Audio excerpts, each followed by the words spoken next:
ಇದು ಗ್ಯಾರಂಟಿಗೆ ಸಂಬಂಧಿಸಿದ ಸುದ್ದಿ. 5 ಗ್ಯಾರಂಟಿಗಳು, ಅವುಗಳ ಪೈಕಿ ಬಹುಚರ್ಚಿತ ಹೈಯೆಸ್ಟ್ ಚರ್ಚೆ ಆಗೋದು ಮಹಿಳೆಯರಿಗೆ ಪ್ರತಿ ತಿಂಗಳು ಕೊಡುವ 2,000 ರೂಪಾಯಿ ಗೃಹಲಕ್ಷ್ಮಿ. ಅತಿ ದೊಡ್ಡ ಗ್ಯಾರಂಟಿ ಯೋಜನೆಯೂ ಅದೇ, ಹೈಯೆಸ್ಟ್ ಖರ್ಚಿನ ಯೋಜನೆಯೂ ಅದೇ. ಅದು ತಿಂಗಳು ಹೋಗ್ತಿಲ್ಲ. ಯಾಕೆ ಬರ್ತಿಲ್ಲ ಅಂದರೆ ಅನೇಕರು ಮಾತಾಡಿದ್ರು, ಇನ್ಕ್ಲೂಡಿಂಗ್ ಡಿ ಕೆ ಶಿವಕುಮಾರ್ ಮೊನ್ನೆ ಹೇಳಿದ್ರು, ತಿಂಗಳು ಕೊಡೋಕೆ ಅದೇನು ಸಂಬಳನ, ಅದೇನು ಸಂಬಳನ ಪ್ರತಿ ತಿಂಗಳು ಕರೆಕ್ಟಾಗಿ ಬಂದುಬಿಡ್ಬೇಕು ಅನ್ನೋಕ್ಕೆ. ಕೊಡ್ತೀವಿ, ಸರ್ಕಾರದ ಹತ್ರ ಯಾವಾಗಂದ್ರೆ ಖಜಾನೆಯಲ್ಲಿ ಯಾವಾಗ ದುಡ್ಡು ಬರುತ್ತೋ ಅವಾಗ ಕೊಡ್ತೀವಿ ಅಂತ. ಈಗ ಸದ್ಯಕ್ಕೆ 3 ತಿಂಗಳ ಗೃಹಲಕ್ಷ್ಮಿ ದುಡ್ಡು ಬಾಕಿ ಇದೆ. 3 ತಿಂಗಳ ದುಡ್ಡು ಬರಬೇಕು. ಮಹಿಳಾ ಮತ್ತು ಮಕ್ಕಳ ಕಲ್ಯಾಣ ಇಲಾಖೆ ಅಡಿಯಲ್ಲಿ ಬರೋದಿದೆ, ಲಕ್ಷ್ಮೀ ಹೆಬ್ಬಾಳ್ಕರ್ ಮೇಡಮ್ ಇಲಾಖೆಯಲ್ಲಿ ಬರೋದು. 3 ತಿಂಗಳದ್ದು ಟೋಟಲ್ ಲೆಕ್ಕ ಹಾಕಿದ್ರೆ 7,200 ಕೋಟಿ ರೂಪಾಯಿ ಆಗುತ್ತೆ ಬಾಕಿ. ಅದನ್ನು ಇನ್ನೂ ಕೊಟ್ಟಿಲ್ಲ. ಯಾಕೆ ಕೊಟ್ಟಿಲ್ಲ ಅಂದ್ರೆ ಕೊಡ್ತೀವಿ ರೀ ಅಂತಾರೆ. ಈಗ ಈ ವಿಷಯ ಯಾಕೆ ಬಂತಪ್ಪ ಅಂದರೆ, ಒಂದು ಗ್ಯಾರಂಟಿ ಯೋಜನೆಗಳನ್ನು ಘೋಷಣೆ ಮಾಡಿದ್ರು, ಇನ್ನೊಂದು ಗ್ಯಾರಂಟಿ ಅನುಷ್ಠಾನ ಸಮಿತಿ ಅಂತ ಘೋಷಣೆ ಮಾಡಿದ್ರು. ಸಮಿತಿಗಳು ಬೆಂಗಳೂರಿನ 28 ವಿಧಾನಸಭಾ ಕ್ಷೇತ್ರಗಳಿದ್ದಾವೆ. 28 ವಿಧಾನಸಭಾ ಕ್ಷೇತ್ರಗಳಿಗೂ ಒಂದೊಂದು ಸಮಿತಿ, ಒಬ್ಬೊಬ್ಬರು ಅಧ್ಯಕ್ಷರು. ತಾಲೂಕಾ ಮಟ್ಟದಲ್ಲಿ ಒಂದೊಂದು ಸಮಿತಿ, ಜಿಲ್ಲಾ ಮಟ್ಟದಲ್ಲಿ ಒಂದು ಸಮಿತಿ, ರಾಜ್ಯ ಮಟ್ಟದಲ್ಲಿ ಒಂದು ಸಮಿತಿ. ಸಮಿತಿಯ ಕೆಲಸ ಏನು? ಗ್ಯಾರಂಟಿ ಯೋಜನೆಗಳು ಸರಿಯಾಗಿ ಅನುಷ್ಠಾನ ಆಗ್ತಾ ಇದ್ದಾವೋ ಇಲ್ವೋ ಅಂತ ನೋಡ್ಕೊಳ್ಳೋದು. ಗ್ಯಾರಂಟಿ ಯೋಜನೆಗಳು ಜನರಿಗೆ ಸರಿಯಾಗಿ ಸಿಗ್ತಾ ಇದ್ದಾವೋ ಇಲ್ವೋ, ಗ್ಯಾರಂಟಿ ಯೋಜನೆಗಳ ಬಗ್ಗೆ ಜನರಿಗೆ ಜಾಗೃತಿ ಮೂಡಿಸೋದು. ಸರ್ಕಾರ ಕೊಡ್ತಾ ಇದೆ. ಈ ಕಮಿಟಿಲಿ ಯಾರು ಇರ್ತಾರೆ? ಕಾಂಗ್ರೆಸ್ ನಾಯಕರುಗಳು ಇರ್ತಾರೆ, ಕಾಂಗ್ರೆಸ್ ಕಾರ್ಯಕರ್ತರುಗಳು ಇರ್ತಾರೆ. ಅದರ ಬಗ್ಗೆನೂ ಪ್ರಶ್ನೆ ಎತ್ತು. ನೀವು ಕಾಂಗ್ರೆಸ್ ಕಾರ್ಯಕರ್ತರುಗಳಿಗೆ ಸಹಾಯ ಮಾಡೋದಕ್ಕೆ ಇದನ್ನು ಮಾಡ್ತಾ ಇದ್ದೀರಿ ಅಂದ್ರೆ, ಹೌದ್ರಿ, ಸೋ ವಾಟ್ ಅಂದರು. KPCC ಅಧ್ಯಕ್ಷರೇ ಹೇಳಿದ್ರು, ಹೌದು, ಕಾಂಗ್ರೆಸ್ ಕಾರ್ಯಕರ್ತರು ಇರ್ತಾರಪ್ಪ. ಆಯಾ ಸರ್ಕಾರಗಳ ಬಂದಾಗ ತಮ್ಮ ಪಕ್ಷದ ಕಾರ್ಯಕರ್ತರುಗಳಿಗೆ ಏನೇನು ಬೇಕೋ ಮಾಡ್ತಾರೆ, ನಾವು ಇದನ್ನು ಮಾಡ್ತಾ ಇದ್ದೀವಿ ಅಂತ. ಅವರಿಗೆ ಸಂಬಳ, ಸಾರಿಗೆ, ಏನೋ ಮೀಟಿಂಗ್ ಭತ್ಯೆ, TADA ಅದೆಲ್ಲ ವ್ಯವಸ್ಥೆ ಆಗಿದೆ. HM ರೇವಣ್ಣ ಅವರು ರಾಜ್ಯ ಮಟ್ಟದ ಗ್ಯಾರಂಟಿ ಅನುಷ್ಠಾನ ಸಮಿತಿಯ ಅಧ್ಯಕ್ಷರು. HM ರೇವಣ್ಣ ಈಗ 3 ತಿಂಗಳಿಂದ ಗೃಹಲಕ್ಷ್ಮಿ ದುಡ್ಡು ಬಾಕಿ ಇದೆ. ಆದರೆ ಈ ಗ್ಯಾರಂಟಿ ಅನುಷ್ಠಾನ ಸಮಿತಿಯ TADAಗೆಲ್ಲ ದುಡ್ಡು ಬೇಕಲ್ಲ.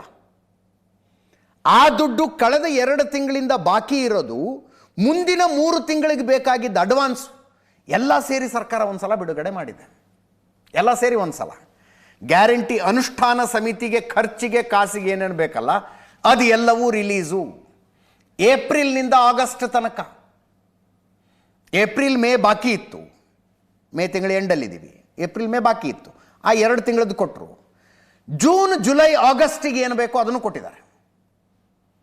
ಏಪ್ರಿಲ್ನಿಂದ ಆಗಸ್ಟ್ ತನಕ 7,65,00,000 ರೂಪಾಯಿ ಬಿಡುಗಡೆ. ಗ್ಯಾರಂಟಿ ದುಡ್ಡು ಮಹಿಳೆಯರಿಗೆ ಬಿಡುಗಡೆಯಾಗುವುದಕ್ಕೆ ತಡ ಆಗಬಹುದು, ಬಟ್ ಗ್ಯಾರಂಟಿ ಸರಿಯಾಗಿ ಅನುಷ್ಠಾನ ಆಗ್ತಿದೆಯೋ ಇಲ್ವೋ ಅಂತ ನೋಡಿಕೊಳ್ಳುವುದಕ್ಕಿರುವ ಸಮಿತಿಯ ದುಡ್ಡಿಗೆ ತಡ ಆಗೋದಿಲ್ಲ ಅಂತ. ತಡ ಏನ್ರಿ, ಅಡ್ವಾನ್ಸ್ ಆಗಿ ಕೊಡೋದು. ಇದನ್ನು 7,65,00,000 ರೂಪಾಯಿ 2 ತಿಂಗಳ ಬಾಕಿ, 3 ತಿಂಗಳ ಅಡ್ವಾನ್ಸ್ ರಿಲೀಸ್. ಈ ಸಮಿತಿಗೆ 15ರಿಂದ 20 ಕೋಟಿ ಪ್ರತಿ ವರ್ಷದ ಖರ್ಚು. ಅದರ ಜೊತೆಗೆ ಅಲ್ಲಲ್ಲಿ ಆಫೀಸ್ಗಳನ್ನು ಮಾಡ್ತಾರಂತೆ. ಗ್ಯಾರಂಟಿ ಅನುಷ್ಠಾನ ಸಮಿತಿಯ ಆಫೀಸ್ಗಳು ಇರ್ತವೆ.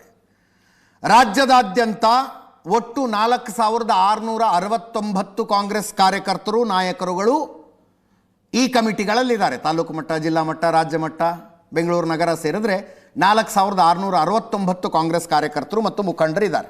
ಒಟ್ಟು 32 ಜನ ಜಿಲ್ಲಾಧ್ಯಕ್ಷರುಗಳು, 32 ಜಿಲ್ಲೆಗಳಿಗೆ, 14 ಜಿಲ್ಲಾ ಸಮಿತಿಯ ಸದಸ್ಯರು, 240 ತಾಲೂಕು ಸಮಿತಿ ಸದಸ್ಯರು, 14 ಸಮಿತಿ ಸದಸ್ಯರು, 240 ತಾಲೂಕು ಸಮಿತಿ ಅಧ್ಯಕ್ಷರು, ಒಂದೊಂದು ಕಮಿಟಿಯಲ್ಲಿ 14 ಜನ ಸದಸ್ಯರು. BBMP ವ್ಯಾಪ್ತಿಯಲ್ಲಿ 28 ವಿಧಾನಸಭಾ ಕ್ಷೇತ್ರಗಳಿಗೆ 28 ಜನ ಅಧ್ಯಕ್ಷರು. ಇವರೆಲ್ಲರದ್ದು 6 ತಿಂಗಳ ಖರ್ಚು 7,65,00,000 ರೂಪಾಯಿ. ಅದರದ್ದು ಅಡ್ವಾನ್ಸ್ ಕೂಡ ಬಿಡುಗಡೆಯಾಗಿದೆ. BJP ನಾಯಕರುಗಳು ಹೇಳ್ತಾ ಇದ್ದಾರೆ, ಸರ್ಕಾರ ಕಾರ್ಯಕರ್ತರುಗಳನ್ನು ಸಾಕ್ತಾ ಇದೆ ಈ ಮೂಲಕ ಅಂತ. ವಿಜಯೇಂದ್ರ, ಶೋಭಾ ಕರಂದ್ಲಾಜೆ, ಸದಾನಂದ ಗೌಡರು ಮಾತಾಡಿದ್ದಾರೆ, ಕೇಳಿಸ್ಕೊಳ್ಳಿ. ನಿನ್ನೆ ದಿನ ಒಂದು ಹೊಸ ಆದೇಶವನ್ನು ರಾಜ್ಯ ಸರ್ಕಾರ ಹೊರಡಿಸಿದೆ. ಗ್ಯಾರಂಟಿ ಅನುಷ್ಠಾನ ಸಮಿತಿ ಇವತ್ತು ಅಧ್ಯಕ್ಷರು ಉಪಾಧ್ಯಕ್ಷನಿದ್ದಾರೆ, ಅವರಿಗೆ ಗೌರವಧನನ ಬಿಡುಗಡೆ ಮಾಡಬೇಕು ಅಂತೇಳಿ ಇವತ್ತು ನಿನ್ನೆ ಒಂದು ಸರ್ಕಾರಿ ಆದೇಶವನ್ನು ಕೂಡ ಮಾಡಿದ್ದಾರೆ. ರಾಜ್ಯದ ಜನರ ತೆರಿಗೆ ಹಣವನ್ನು ಇವರು ಕಾಂಗ್ರೆಸ್ ಕಾರ್ಯಕರ್ತರನ್ನ ಸಾಕೋದಕ್ಕೋಸ್ಕರ ಇವತ್ತು ಬಳಸ್ಕೊಳ್ತಾ ಇದ್ದಾರೆ. ಇದ್ರ ಮಧ್ಯೆ ರಾಜ್ಯದಲ್ಲಿ ಇವತ್ತು ಸರ್ಕಾರಿ ನೌಕರರಿಗೆ ಸಂಬಳ ಕೊಡೋದಕ್ಕೂ ಕೂಡ ಆಗ್ತಾ ಇಲ್ಲ. ಗ್ಯಾರಂಟಿಗಳಿಗೆ ಹಣವನ್ನು ಕ್ರೋಢೀಕರಿಸೋದಕ್ಕೆ ಸಾಧ್ಯ ಆಗದೇನೆ ಕಸದ ಮೇಲೂ ಕೂಡ ಟ್ಯಾಕ್ಸ್ ಹಾಕ್ತಕ್ಕಂಥ ಸರ್ಕಾರ ಇವತ್ತು ರಾಜ್ಯದಲ್ಲಿ ಅಭಿವೃದ್ಧಿ ಕೆಲಸಗಳು ನಡೀತಾ ಇಲ್ಲ. ಯಾರು ನಿಮ್ಗೆ ವೋಟ್ ಹಾಕಿದ್ದಾರೆ ಅವ್ರಿಗೆ ಮಾತ್ರ ನೀವು ಗ್ಯಾರಂಟಿ ಕೊಡೋರ? ಗ್ಯಾರಂಟಿಯನ್ನ ನಿಲ್ಸಿದ್ರಿ, ನಿಮ್ಗೆ ನಾಚಿಕೆ ಆಗ್ಬೇಕು. ಕಳೆದ 3 ತಿಂಗಳಿಂದ ಗೃಹಲಕ್ಷ್ಮಿ ಯೋಜನೆ ಬಂದಿಲ್ಲ, ಆದ್ರೆ ಗ್ಯಾರಂಟಿ ಅನುಷ್ಠಾನ ಸಮಿತಿಗೆ ನೀವು ಅಡ್ವಾನ್ಸ್ ಆಗಿ ದುಡ್ಡು ಬಿಡುಗಡೆ ಮಾಡ್ತೀರಿ. ಯಾರು ತಿನ್ನಕ್ಕೆ? ನೀವು ಹಣಕಾಸು ಸಚಿವರು, ನಿಮ್ಮ ಕಾಂಗ್ರೆಸ್ಸಿನ ಮುಖಂಡರು ನಾಯಕರು ದುಡ್ಡು ತಿನ್ನೋದಕ್ಕಾಗಿ ಅನುಷ್ಠಾನ ಸಮಿತಿಗೆ ದುಡ್ಡು ಕೊಡ್ತೀರಿ, ಆದ್ರೆ ಜನಕ್ಕೆ ದುಡ್ಡು ಕೊಡಲ್ಲ. ನಿಮಗೆ ಗೊತ್ತಿದೆ ಕಾಂಗ್ರೆಸ್ ಸರ್ಕಾರ ಇರೋದೇ ಅದಕ್ಕೆ. ಕಾಂಗ್ರೆಸ್ ಸರ್ಕಾರದ ಗ್ಯಾರಂಟಿಗಳು ಜನರಿಗಾಗಿ ಅಲ್ಲ, ರಾಜ್ಯ ಸರ್ಕಾರದ ಹಿತಾಸಕ್ತಿಗಾಗಿ ಅಲ್ಲ, ಅದು ಇರೋದೇ ಅವರ ಸ್ವಂತ ಚೇಲಗಳು ಯಾರಿದ್ದಾರೆ ಆ ಚೇಲಗಳಿಗೆ ನೀವು ಕೂಡ ಸ್ವಲ್ಪ ತಿನ್ನಿ, ನಾವಂತೂ ಪೂರ್ತಿ. ಮುಂದಿನ ಸುದ್ದಿಗೆ ಹೋಗೋಣ.